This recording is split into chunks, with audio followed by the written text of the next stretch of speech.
Donc là, on va faire des petits rappels sur la dérivation. Donc la dérivation. Ok, je me tape là. Alors, la dérivation, la première chose que tu peux avoir, en général, sur les contrôles communs, on ne te remet pas de taux de variation directement de T de H. Je rappelle quand même, hein, c'est limite de f de a plus h moins f de a sur h, avec h différent de 0, et quand h tend vers 0. D'accord?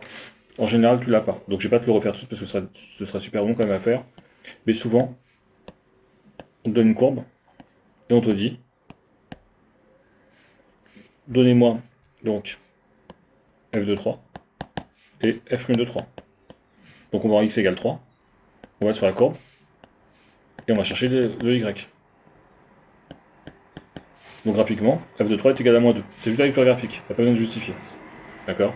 Et f' de 3, tu dis que c'est le coefficient directeur de la tangente à la courbe de f en x égale 3. La tangente, il se trouve que sur la courbe ici, c'est une tangente qui est horizontale, puisqu'on est sur un sommet. C'est un creux, mais ça s'appelle aussi un sommet. Donc tu dis, or, la tangente est horizontale. Donc, m, on sait que c'est le coefficient directeur est égal à 0, ce qui implique que f' de 3 est égal à 0. Tu vas me dire, ok, mais si la tangente n'est pas horizontale, on se passe en moins 3. Et pareil, on va te demander f de moins 3, bah, tout simplement on va ici, on va les lire, hein, on va dire que c'est 1,2. D'accord, je suis un petit peu plus cohérent. Et f' de moins 3, pareil, on remet la phrase coefficient directeur de la tangente à la courbe de f en x égale moins 3. La tangente, elle sera donnée ici. Ici, la tangente, celle qui était là, celle que je remets ici, là, en bleu, elle sera pas donnée. Parce que on sait que c'est un sommet, donc dès que c'est une tangente horizontale, dès que on est ici ou ici, on sait que le coefficient directeur de la tangente, il vaut 0. Donc les tangentes, elles ne sont pas tracées. Ici, la tangente, elle sera tracée. Parce qu'une tangente, c'est très dur à tracer, hein, à la main comme ça. Donc elle sera donnée. Et donc, f' de moins 3 ici, tu dis bien la phrase, c'est le coefficient directeur de la tangente à la courbe de f en x égale moins 3. Et tu le calcules. Pour calculer le coefficient directeur, il nous faut 2 points. Donc on prend 2 points à la tangente. Attention. Les points à la tangente, ça s'appelle des points à la tangente. Hein. C'est pas des points... Donc un point à la tangente ici. Tu prends des points faciles à lire. Tu les appelles a et b. Et petit m, c'est yb moins ya divisé par xb moins xa. Tu fais le calcul, tu trouves 3 par exemple, bah on va mettre 3, parce qu'on a déjà 3 partout. On va mettre 5, et tout simplement, voilà, tu conclus f' de moins 3 est égal à 5. Voilà le premier type d'exercice que tu vas avoir, je pense que tu peux avoir sur ça. Deuxième type d'exercice. On va te donner par exemple, donc là je te fais tout en... C'est un petit 3 parce que je crois que j'avais déjà un 1 et un 2. Le 1 on n'avait pas fait, c'était le taux d'accroissement. Petit 3, ce qu'on peut te donner, c'est par exemple la courbe de f. D'accord, on donne la courbe de f.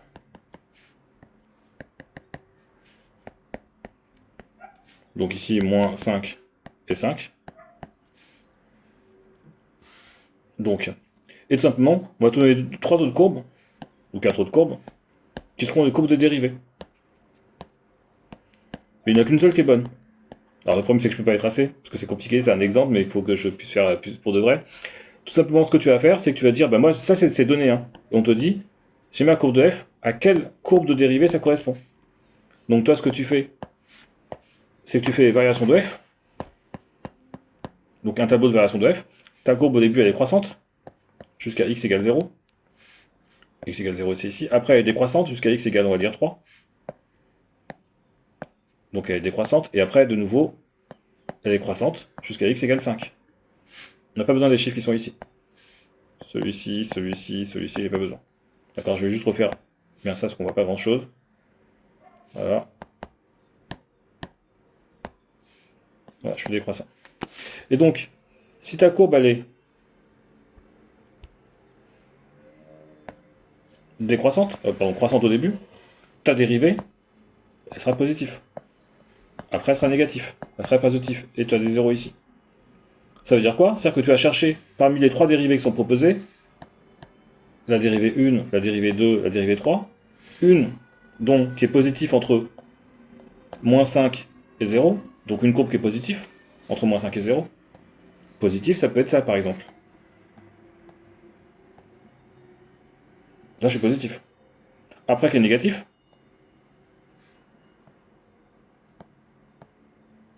Et après, qui est de nouveau positif.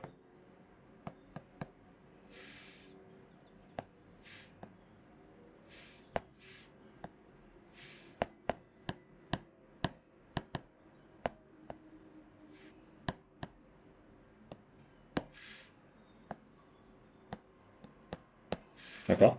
Donc, ce sera ça, par exemple, au niveau de la courbe de la dérivée. Ok pour ça? Autre chose qu'on peut te donner,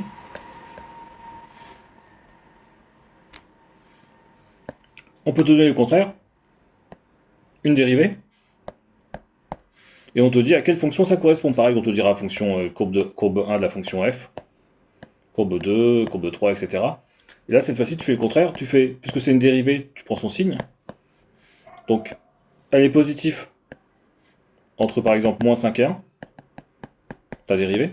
Après, elle vaut 0. Après, elle est négative jusqu'à 4.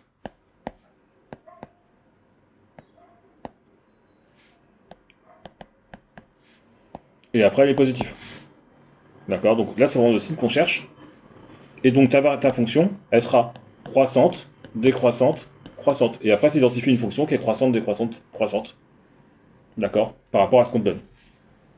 Après, bah, bien sûr, ce qu'il faut savoir faire, bah, c'est dériver. Donc, je vais faire le tableau, ça va être plus simple. J'enlève ça. Ouf, le tableau, il va pas être comme ça. On va mettre df. Et df'. Si j'ai 3 une constante et que je dérive, j'obtiens 0. Si j'ai 3x, j'obtiens 3. Si j'ai moins 3x, j'obtiens moins 3. Si j'ai moins x, j'obtiens moins 1. Si j'ai 2x, j'obtiens 2. D'accord? Si j'ai x au carré, si j'ai x d'abord, j'obtiens 1. Si j'ai x au carré, j'obtiens 2x. Enfin, ça, c'est des choses que tu connais. Si j'ai x puissance 17, j'obtiens 17 x puissance 16. Si jamais j'avais un chiffre devant, un 3 par exemple, bah, le 3 il reste devant en multiplication. Par contre, il y avait plus 3 qui était derrière, donc ça nous fait 3 fois, je vais le refaire, hein, 3x puissance 17 plus 3. Le 3 qui est ici dans multiplication, il reste. Je dérive x puissance 17, ça fait 17x puissance 16. D'accord, donc j'ai perdu un degré. Plus 3, que je dérive, ça fait plus 0. D'accord pour ça. Après, j'ai racine de x, ça fait 1 sur 2 racine de x. Si j'ai 5 racines de x, ça fait 5 fois 1 sur 2 racines de x. C'est-à-dire que je garde le 5 et je dérive racine de x. 1 sur x, ça fait moins 1 sur x au carré. D'accord? 5 sur x, tout simplement. On s'imagine que c'est 5 fois 1 sur x. Donc je garde le 5 et je dérive 1 sur x. Alors on fera attention. Après ça fera moins 5 sur x au carré. Quand je le développe, après, le 5 il multiplie pas le x au carré, il multiplie que le haut. Je pense que j'ai un autre biais hein, sur ça. Si j'ai oublié, bah, je rajouterai. Et après par contre tu as les blocs u fois v. u'v plus v'. U sur v. u'v moins v', sur v au carré. Et après, tu as 1 sur u. On fera en exercice 1, l'application. Moins u' sur u au carré. Et après, tu as de temps en temps des fonctions sous cette forme-là, f de ax plus b. Bon, ça, c'est un petit peu chiant. C'est très mal expliqué, c'est des fonctions composées. Tu dérives a, enfin, tu dérives ax plus b, ça fait a, fois, tu dérives ton f', et tu gardes ax plus b. Le plus simple, c'est qu'on va faire en exercice, mais le plus simple de ça, c'est quand tu as une racine de ax plus b. C'est ça qu'on fera en exemple. C'est bon pour ça, je pense qu'on a fait le tour sur le second sur la dérivation. Qu'est-ce que je peux te rajouter? Je ne sais pas. Donc je te rajouterai un.